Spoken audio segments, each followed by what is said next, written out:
A Arca de Noé. O que aconteceu com ela? Porque obtemos relatos de pessoas que afirmam terem visto a arca no Monte Ararat. E, no entanto, dúzias de expedições financiadas subiram lá procurando por ela e voltaram de mãos vazias. Ou ela está lá em cima, ou não está. Escalei montanhas no mundo todo, mas o Monte Ararat é brutal. É o pior que já escalei. Aramanos, o historiador egípcio de 30 a.C., autor de uma história da Fenícia, menciona a existência da arca no Monte Ararat.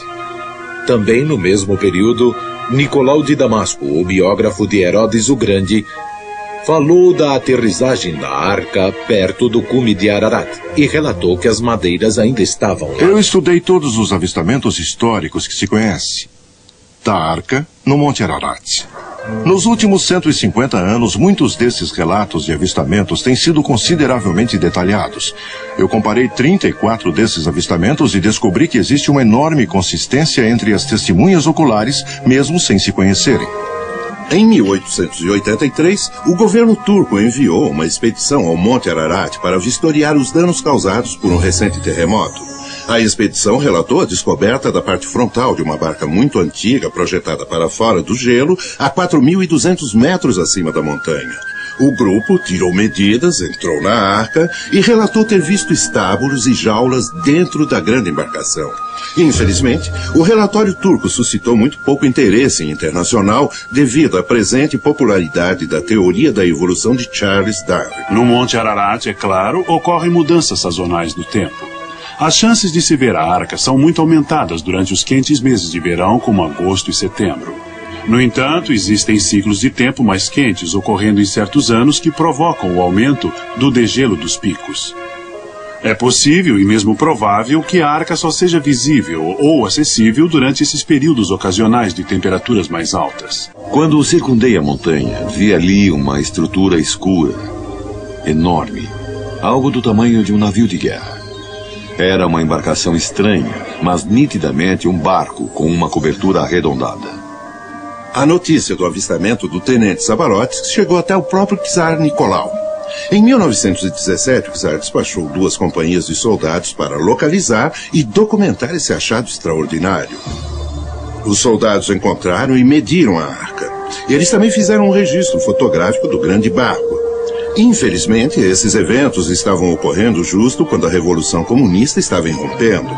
Como resultado, os relatórios e as fotos dessa expedição não foram mais encontrados e são considerados como perdidos ou escondidos em algum arquivo secreto do Kremlin. No entanto, eles foram vistos. Existe uma controvérsia quanto à veracidade da expedição russa e do avistamento da arca por volta de 1916 e 1917. Nosso autor passou 20 anos pesquisando Anastácia, a última sobrevivente da família real russa. Durante uma de suas conversas pessoais com ela, ele ficou chocado quando ela começou a falar sobre uma expedição que seu pai, o czar, havia enviado ao Monte Ararat para medir e fotografar a Arca de Noé. Ela contou para ele que havia visto as fotos e o relatório da expedição. Ela também contou que havia usado uma cruz feita com a madeira da Arca de Noé. Um piloto muito amigo meu e eu decidimos tomar café uma noite. E no refeitório dos oficiais escutamos uma conversa de uns oficiais a respeito de fotos que tiraram ao voarem sobre a Turquia e o Monte Ararat. E enquanto viam as fotos, nos interessamos e começamos a vê-las também. E um deles disse, sabe, elas poderiam ser da Arca de Noé. Vou dizer o que eu vi naquelas fotos. Primeiro, as 3 fotos mostravam uma massa de gelo que encobria o barco em um ângulo mais ou menos assim. O gelo descia. E nessa parte, à medida em que se olha do lado certo, havia uma abertura aqui embaixo onde havia sido danificado. Eu podia ver várias, 1 ou 2 divisórias aqui e também uma estrutura ao longo desse lado aqui. Não há dúvida na mente desses pilotos que isso era a Arca de Noé. E uma foto parecida foi publicada no Star and Stripes. Mais ou menos em 1944. Estou convencido de que eu estava olhando para a Arca de Noé. Para mim, não há dúvida, e os pilotos sentiam a mesma coisa. Durante os mandatos de 4 presidentes americanos, de Nixon a Reagan, sempre voei a bordo do Força Aérea 1 como fotojornalista da UPI da Casa Branca, cobrindo as atividades do presidente. Nessa ocasião, em particular, eu estava voando a bordo com o então presidente Jimmy Carter. Durante o voo, quando estávamos sobre a Turquia Oriental, nossa atenção foi atraída para a janela. Era um momento dramático, quando jatos MiGs de caça soviético estavam nos escoltando asa a asa. Ao mesmo tempo, alguém nos disse que se olhássemos para baixo, veríamos a Arca de Noé. Eu olhei. Lá, talvez na metade da montanha escarpada, havia um barco grande e escuro, claramente visível. Estava parcialmente coberto de neve ou gelo. Estou convencido, baseado no que vi lá, que era a Arca de Noé. Então, de repente, olho e vejo esse barco enorme e temeroso, pousado lá embaixo, naquela bruma, sabe? É como se você visualiza um sonho e lá está. Naquela época não se podia ver a arca. Quando chegasse o tempo de poder vê-la, ele voltaria para me buscar. 2 meses depois, ele voltou e disse, podemos vê-la, vamos.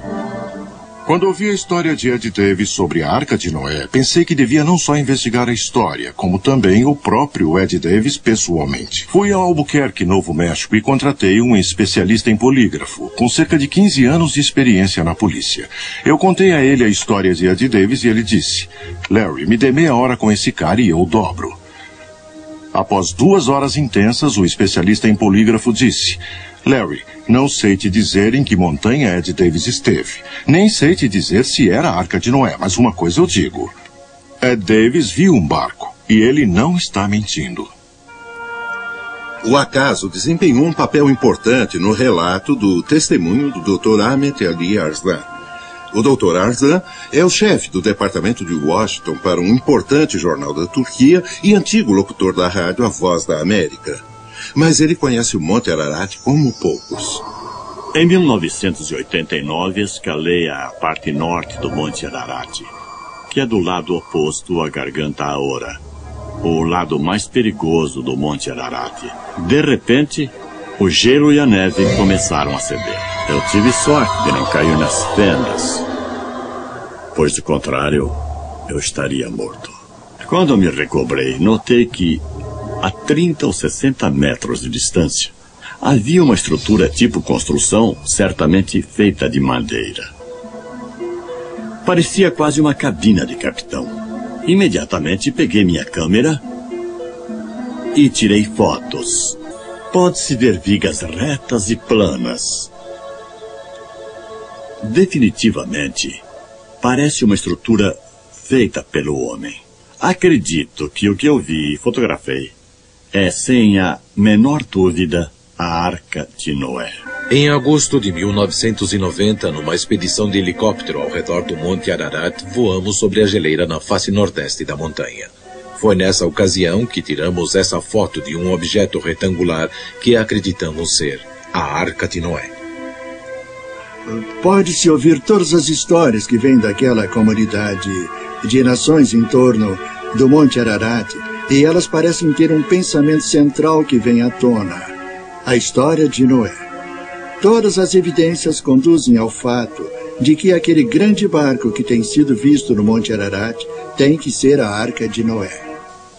Esse homem chamado Noé demonstrou sua fé em proporções épicas, trabalhando por gerações para construir a incrível arca. Ele trouxe milhares de animais para a arca para sobreviverem a uma calamidade iminente, que ninguém em sua época poderia sequer imaginar. Ele pediu para sua família acreditar nele e, em troca, salvou não apenas a eles, mas todos nós que descendemos dele. Essa é mais do que uma história de um grande barco e de um grande dilúvio. É também a história de um grande homem.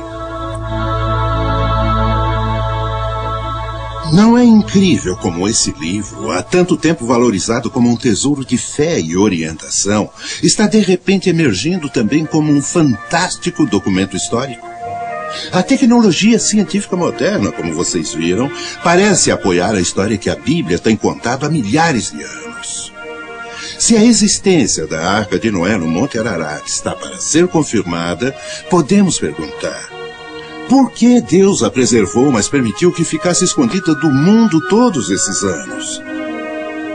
Não sabemos a resposta a essa pergunta, mas poderia ele estar guardando para um tempo como o nosso? Um tempo desconfortavelmente parecido com aquele logo antes de Deus destruir a humanidade por meio de um dilúvio? Algo a se pensar.